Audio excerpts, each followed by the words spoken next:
नमस्कार विद्यार्थी मित्रांनो. तर आज आपण पाहणार आहोत की महाज्योती मार्फत जी स्कॉलरशिप योजना राबवली आहे, ती स्कॉलरशिप योजना नेमकी कोणासाठी आहे आणि कोणकोणत्या पदासाठी स्कॉलरशिप योजना राबवण्यात आलेली आहे. आता हे तुम्ही पाहू शकता की इथे SSC, CGL, आय-बी-पी-एस, पी-ओ, banking, LIC, ए-ओ, railway भरती, आर-आर-बी 2026-27 करता परीक्षा पूर्व प्रशिक्षण योजना तपशील आहे. ओके. आता यामध्ये इतर मागासवर्ग, विमुक्त जाती, भटक्या जमाती यांच्याकरता ही महाज्योती मार्फत स्कॉलरशिप योजना राबवण्यात आलेली आहे. आता यामध्ये पात्रता आणि निवड प्रक्रिया पाहायची झाली तर रहिवासी असावा महाराष्ट्राचा, त्यानंतर नॉन क्रिमिलियर, त्यानंतर पदवी पाहिजे हे फॉर्म भरण्यासाठी. आता बाकीचे जे आहेत फॉर्म मिलिटरी आणि पोलीस भरती त्यासाठी फक्त 12वी उत्तीर्ण असणं आवश्यक आहे हां. ते बाकीचे हे आपण नंतर पाहूयाच. आणि यात काय दिलं त्यांनी की याआधी कोणत्याही योजनेच्या स्वरूपात लाभ घेतलेला नसावा. म्हणजे याआधी तुम्ही कोणतीही महाज्योती परीक्षा पास झालेले पाहिजे नाहीत. म्हणजे तुम्ही लाभ घेतलेला नसावा. ओके.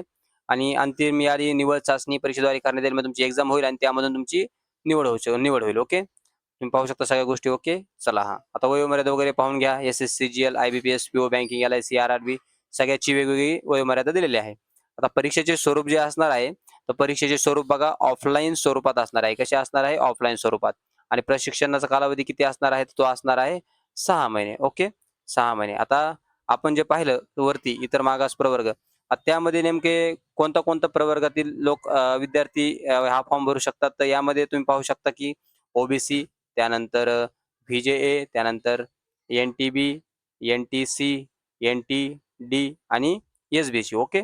आता या ज्या प्रवर्गामध्ये ते विद्यार्थी मोडतात ते यासाठी अर्ज करू शकतात. आता यामध्ये महिलांसाठी 30% जागा आरक्षित आहेत.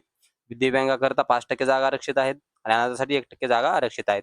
आता अर्ज करण्यासाठी आवश्यक कागदपत्रे कोणते आहेत? तर आधार कार्ड, जातीचे प्रमाणपत्र, रहिवासी दाखला, नॉन क्रिमिनल, पदवीचे प्रमाणपत्र, गुणपत्रिका, दिव्यांग असेल तर दिव्यांगाचं प्रमाणपत्र, अनाथ असल्यास अनाथाचा दाखला. ओके. तर तुम्ही ह्या www.mahajyoti.org.in वरती जाऊन तुम्ही अर्ज करू शकता. ओके.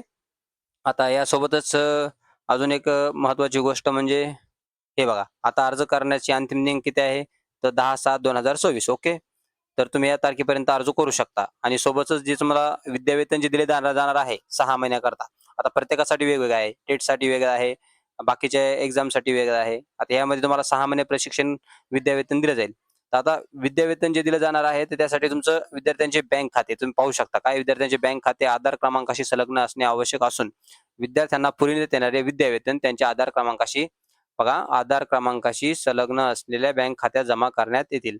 म्हणजे यांचं असं म्हणणं आहे, की तुमचं बँक खातं जे आहे त्याला तुमचा आधार क्रमांक संलग्न असणं आवश्यक आहे. ओके. लक्षात सर्वांची काही अडचण आली तर तुम्ही या नंबरवरती फोन करून विचारू शकता. आणि काही फॉर्म भरण्यास अडचण वगैरे असेल किंवा कोणती गोष्ट समजली नसेल तर तुम्ही कमेंट बॉक्समध्ये मला विचारू शकता. तर मित्रांनो, अशाच प्रत्येक अपडेटसाठी फॉलो आणि शेअर करा.